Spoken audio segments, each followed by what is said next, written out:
First, I want to emphasize once again that SPC flooring is not waterproof in the way most people think. The limited warranty only covers water spilled on top, and that's about it. The warranty doesn't apply to moisture rising from the concrete subfloor or in any flood scenario. There are also strict conditions. Spills must be wiped up within 24 to 72 hours. Honestly, there's basically no real-world water damage scenario where the warranty will actually kick in. Now, let's look into the specs of an SPC. The very first layer is the protective layer on top. It's a transparent PVC material measured in mils, like 12 or 20 mils. For any residential application, please choose something that is at least 12 mil or higher. Some products feature a ceramic bead UV coating on top of that wear layer. It might also be called aluminum oxide coating or diamond coating, etc. The point isn't that it stops scratches entirely, but that it makes them much less noticeable. The coating uses light refraction to hide micro scratches. It also strengthens the surface hardness, improving overall durability compared to a non-coated product of the same thickness. This is a feature I definitely wouldn't skip. SPC boards usually come with a pre-attached 1.5mm to 2mm IXPE paddings on the bottom. When you hear terms like 6.5 or 8mm, that refers to the total thickness, including the pad. My advice? Don't even look at anything thinner than 6.5. Personally, I found that with an 8mm thickness, the board's rigidity is better. Once it's installed, you can feel the difference. It's noticeably more stable underfoot. Now, this is a big one. Do not use any extra padding underneath the attached padding, other than a vapor barrier if necessary. I had a real-life case where an HOA required extra soundproofing, so we had to install a very rigid, hard underlayment underneath the SPC. Even though no one in the house weighed over 180 pounds, the locking system in the hallways started snapping within just 3 years. The inspector clearly concluded that extra padding was the cause of the problem, but the HOA took zero responsibility. This is why SPC can be a structurally risky choice for condos and apartments that demands high levels of sound insulation. The core is made from a combination of a PVC and stone powder. The real key is the exact ratio of materials, how consistently they are blended, and the amount of pressure used during the pressing process. But the problem is manufacturers keep this information as a trade secret and never disclose it. That's why, in the end, the only thing you can really trust is the installer's first-hand experience with the specific brand.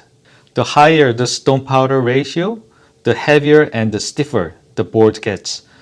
But that also makes it much more brittle, meaning it will chip or crack a lot easier. Once a rigid, brittle SPC plank breaks, it's a nightmare to repair without damaging the surrounding locking system. You might end up having to tear out an entire section just to fix one single plank. On the flip side, if it's got more PVC, the board becomes more flexible, but it also gets way more sensitive to heat, especially direct sunlight. It softens up under the hot sun and can actually expand. People assume SPC is super stable because it's made of stone, but surprisingly, the expansion force from the heat is incredibly powerful. I've personally seen a floor ballooned up in just one day by a south-facing window with no curtains and no AC. It went right back to normal once things cooled down, but man, it happened that fast. If you look at the manufacturer's manual, they usually specify that you need to break the floor and use a T-molding every 30 to 40 feet. I know everyone wants that seamless one-piece look throughout the house, but if you do that and the locking joint snaps later on, you won't get a dime from the warranty.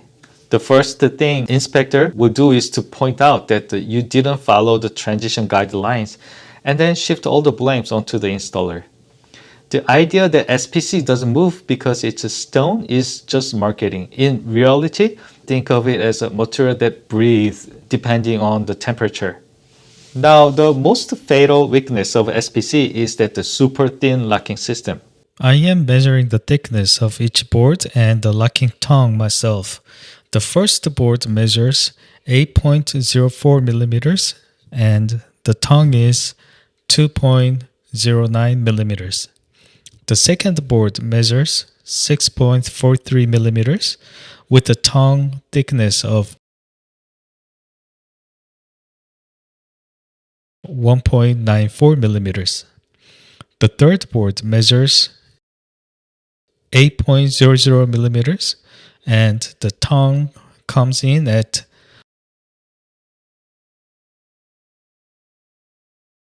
1.84 millimeters. The fourth board measures at 8.30 millimeters with a tongue thickness of 1.66 millimeters. The last fifth board measures 6.98 millimeters and the tongue comes in at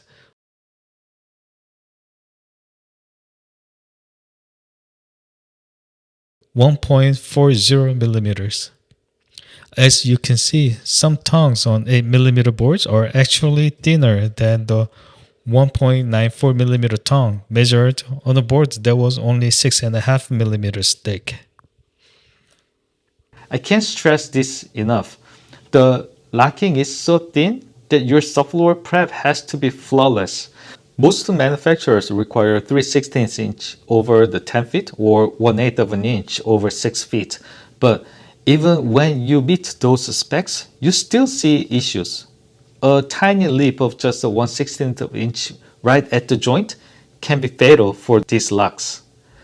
Just like laminate, there are various locking systems out there, but I still recommend sticking with the Unilin or Valange. I personally don't recommend drop locks. The click systems on those are way too fragile for a material this rigid.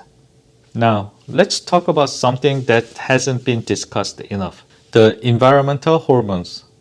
Since the main ingredient in SPC is PVC, phthalates, the plasticizer, are a huge deal. Plasticizers are what makes hard PVC flexible, but budget SPC brands often use the cheap ones to cut the cost. The problem is that these chemicals are not chemically bonded to the core, they're just physically mixed in. This means when things heat up or as time passes, they can actually off-gas into the air. If you smell that the new house or vinyl scent in the summer, that's a sign that they're being released. Because of their potential for hormone disruption, Europe regulates the phthalates strictly, and the US has a specific limit and low emission standard. This is why when you are shopping for SPC, don't just fall for the word eco-friendly. You need to check if it's phthalate-free and has the floor score certification. Currently, DOTP is considered the most stable alternative plasticizer. It's safe enough to be used in baby products and medical grade PVC. Right now, looking for the DOTP plus floor score combo is your best bet for the safe home environment. Here's another tip. Budget brands often mix in recycled PVC to cut down on costs. The problem is, it's almost impossible to track exactly what kind of cheap plasticizers were used in that recycled material. That's why you should always look for brands that uses 100% virgin PVC and clearly states they are phthalate free. It's the only way to be sure about what's actually in your floor. When you look at an SPC warranty, you will see coverages for wear, stain, and fade on the surface. Then there's a structural warranty, which usually covers delamination and joint integrity. The joint integrity basically means that locks shouldn't come apart under normal use. But here's the catch. Almost all separations are caused by cracked or snapped locks. And those are exactly the conditions they don't cover. Most real-world issues involved joint breaking or buckling, and manufacturers almost always blame those on the poor subfloor prep or user negligence, especially when it involves rolling loads. If you're rolling around on the office chair without a mat, they will use that as the excuse to shift the blame back to the installer or the homeowner. Unlike laminate, most SPC stairnoses are flush, which gives you a nice seamless finish. You will see plenty of YouTube videos of people making their own stairnoses out of planks. And that's usually because a matching molding doesn't exist for that product. Always check if a matching molding is available before you buy. And even if it is, be careful. If that stairnose is hollow inside, it can literally crack under a person's weight. I've had several clients tell me their stairnoses snapped like a cracker just by stepping on the edge of them. It's a huge safety issue that a lot of people don't see coming until it's too late. To be honest, a lot of general contractors are getting cold feet when it comes to SPC.